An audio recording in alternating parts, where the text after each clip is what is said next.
Hello everyone, Assalamu alaikum. Welcome back to our YouTube channel English for Today. Hope all of you are fine. Alhamdulillah, I'm also fine. আজকে আমরা খুব easy কিছু বাক্য শিখতে যাচ্ছি যে বাক্যগুলো আমরা প্রত্যেকদিন বলে থাকি। বিশেষ করে তোমরা যারা ছেলে মানুষ অর্থাৎ যারা মেল তারা কিন্তু অবশ্যই কোনো না কোনো টি স্টলে যেয়ে থাকো, ওখানে গিয়ে তোমরা চা খাও, পান খাও বা সিগারেট খাও। তো টি স্টলে যারা ছেলে তারা অবশ্যই যাও, কেউ কেউ অবশ্যই যেয়ে থাকো। তো এখানে গিয়ে কি ধরনের সেন্টেন্স তোমরা বলে থাকো, ওই সেন্টেন্স গুলো আজকে আমরা ইংরেজি শিখবো। ঠিক আছে, যেমন প্রথমে যে সেন্টেন্সটা লিখেছি সেটা হচ্ছে আপনি কি চা খাবেন, আপনি কি চা খাবেন। এখন কথাটা হচ্ছে যে এটা কি শুধু টি স্টলে গেলেই বলা হয় নাকি বাসায় মেম্বারদেরকে বলা হয়, আবার বাসায় কোনো গেস্ট আসলে জিজ্ঞেস করে আপনি কি চা খাবেন, কফি খাবেন, এরকম জিজ্ঞেস করা হয়। তো এটা যে কোনো সিচুয়েশনে বা তোমার অফিসে কেউ তোমার সাথে সাক্ষাৎ করতে গেলো বা তোমার কেউ এসে তোমার সঙ্গে গল্প করার জন্য বসলো, তখন তুমি এটা জিজ্ঞেস করতেই পারো আপনি কি চা খাবেন। বা টি স্টলে গেলেও তোমার এক ফ্রেন্ড কেউ আছে ওখানে জিজ্ঞেস করে চা খাবেন বা চা খাবে, তুমি কি চা খাবে, তুই কি চা খাবি, এই যে কথাটা। তো এটার ইংরেজি কি হবে, একদম ইজি। তুমি কি চা খাবে, আপনি কি চা খাবে, তুই কি চা খাবি, এই ধরনের সেন্টেন্স কি বলবো। দেখো, উইল খাবে ফিউচার, উইল ইউ খাওয়াটা এখানে আমরা টেক দিব, উইল ইউ টেক টি, আপনি কি চা খাবেন, তুমি কি চা খাবে, উইল ইউ টেক টি। তাহলে এই যে চা খাওয়ার ব্যাপারটা এটা কিন্তু টি স্টলে হতে পারে, বাসায় হতে পারে, এনি প্লেস হতে পারে, চা খাবেন কিনা জিজ্ঞেস করতে পারি। তো এটাকে আমরা আজকে থেকে এইভাবে জিজ্ঞেস করবো, will you take tea, just মুখের জড়তাটা ভাঙানোর জন্য, ফ্লুয়েন্টলি বলার জন্য। এই ধরনের ছোট ছোট বাক্য যত বেশি তোমরা প্র্যাকটিস করবে, যত বেশি বলবে, খুব তাড়াতাড়ি তোমরা ফ্লুয়েন্ট হতে পারবা। ঠিক আছে, এখানে আছে আপনি কি চা খাবেন, তাহলে আমরা কি দিব বলতো, কি শিখলাম, আপনি চা খাবেন, তাহলে আপনি ইংলিশটা কি ইউ, তুই ইংলিশটা কি ইউ, তুমি ইউ। তাহলে খাবেন ফিউচার, এই জন্য উইল উইল হবে, কিন্তু এটা ইন্টারোগেটিভ সেন্টেন্স, দ্যাটস ওয়াই উইলটা সামনে নিয়ে আসলাম। উইল ইউ টেক টি, আপনি কি চা খাবেন, উইল ইউ টেক টি। ওকে, আচ্ছা, চা খাওয়ার কথা জিজ্ঞেস করলাম, তারপর বলে আমাকে এক কাপ চা দিন, আমাকে এক কাপ চা দিন, দেওয়াটা হচ্ছে কি গিভ, গিভ, আমাকে give me a cup of tea, আমাকে এক কাপ চা দিন, give me a cup of tea. Okay, কতটুকু চিনি দিব চা খাওয়ার জন্য, কিন্তু আমরা টি স্টলে লোক তোমাকে জিজ্ঞেস করতে পারে যে কতটুকু চিনি দিব, অথবা বাসায় চা বানানোর জন্য চা বানাতে যাবে জিজ্ঞেস করতে পারো তুমি কাউকে চিনি কম খায় না বেশি খায়, এর জন্য কতটুকু চিনি দিব, কতটুকু। তার কতটুকু হচ্ছে কি, দেখো, how much sugar, how much sugar, কতটুকু চিনি দিব। এখানে তুমি উইল দিতে পারো, শুড দিতে পারো, শুড আই অ্যাড, অথবা দিতে পারো will I add. How much sugar will I add, অথবা how much sugar will I add. Understand?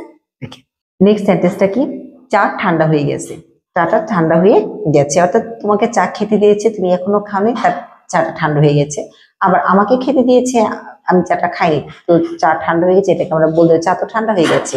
তাহলে চা ঠান্ডা হয়ে গেছে, এটাকে আমরা কি লিখতে পারি, দেখো, দা টি হ্যাজ বিকাম cold, আবার একটু খেয়াল করো, the T has become cold, চা ঠান্ডা হয়ে যাচ্ছে। জাস্ট একটু প্র্যাকটিস করো, একদম ইজি বাক্য, সহজ বাক্য, জাস্ট প্র্যাকটিস করো। আর প্রত্যেক দিন যেখানে যে অবস্থায় যেখানে এই ধরনের সেন্টেন্স আসে এই সেন্টেন্স গুলো বলো, প্র্যাকটিস করো। প্র্যাকটিসের কোনো বিকল্প নাই, যত কিছুই পারো না কেন যদি প্র্যাকটিস না করো কখনোই তুমি ফ্লুয়েন্টলি বলতে পারবে না। আরেকটা চা বানান, আমরা বলি না আরেক চা ঠান্ডা হয়ে গেছে তার আরেকটা চা বানান, আরেকটা চা বানান, চা বানান ইংলিশ কি, বানান মেক, মেক চা বানান, তাহলে মেক অ্যানাদার, আরেকটা অ্যানাদার কাপ অফ টি। দেখো, make another cup of tea, make another cup of tea, আরেকটা চা বানান। এখন চা খাওয়ার সময় আমরা কিন্তু জিজ্ঞেস করেই থাকি, বিস্কিট আছে, বিস্কিট আছে, তাহলে এটাকে জিজ্ঞেস করতে হবে, ডু ইউ হ্যাভ, আছে এর জন্য কিন্তু have, do you have biscuits, do you have biscuits, biscuit আছে, yes I have, yes I have, আনসারটা কি ইয়েস আই হ্যাভ। এবার দেখো, এই চা খুব মিষ্টি, একবার চা ঠান্ডা হয়ে গেল, আবার বলতেছে কি চাটা মানে চিনি সুগার বেশি হয়ে গেছে, এই জন্য বলতে হবে এই চাটা খুব মিষ্টি, এই চা, তাহলে this tea is too sweet, এই চাটা খুব মিষ্টি, that this tea is too sweet, খুব মিষ্টি। কত টাকা হলো, অর্থাৎ এই যে চা খেলাম, তুমি যদি রেস্টুরেন্টে যেয়ে থাকো বা কোনো টি স্টলে যেয়ে থাকো, তুমি জিজ্ঞেস করতে পারো চা খেলাম বিস্কিট খেলাম তাহলে কত টাকা হলো, কত টাকা হলো। তাহলে এটা কিন্তু বলতে পারো হচ্ছে কি হাউ মাস ইজ ইট, কত টাকা হলো, হাউ মাস ইজ ইট। জলদি চা দেন, আবার কি বলতেছে কতটা জলদি চা দেন, মানে তাড়াতাড়ি চা দেন। দেন দেওয়াটা হচ্ছে কি give, give a cup of tea, জলদি চা দেন, give a cup of tea, জলদি, জলদিটা কি দিব কুইকলি। অথবা এখানে গিফটটা না দিয়ে যেহেতু দেওয়া, এখানে গিফটটা সার্ভ দিতে পারি আমরা, ঠিক আছে, আমরা দিই হচ্ছে কি serve, serve a cup of tea quickly, আমরা কি দিব কুইকলি। একটু ভালো করে খেয়াল করো,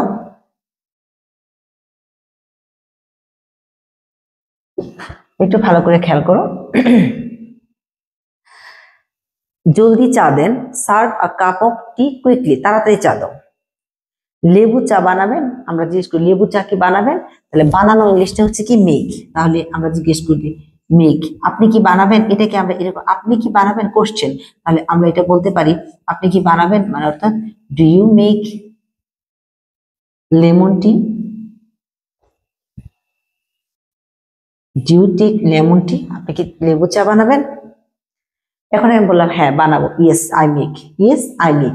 ওকে, গরম পানি লাগবে, আমার গরম পানি লাগবে, কারণ চা বানাতে অবশ্যই গরম পানি লাগবে, তাহলে আমরা বলবো I need hot water, I need hot water, গরম পানি লাগবে।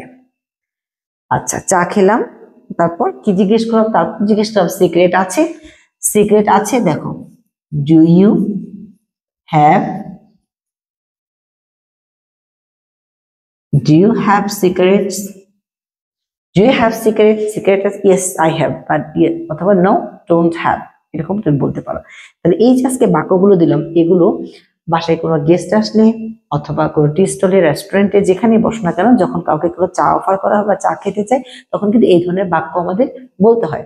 আর এই বাক্যগুলো আজ থেকে এখন থেকে আমরা ইংরেজিতে বলবো, এই ছোট ছোট বাক্যগুলো, এই ছোট ছোট বাক্যগুলো ইংরেজিতে বলার মাধ্যমে তুমি একসময় অনেক বড় বড় বাক্য একদম পুরো কনভারসেশনে তুমি ইংলিশে করতে পারবে।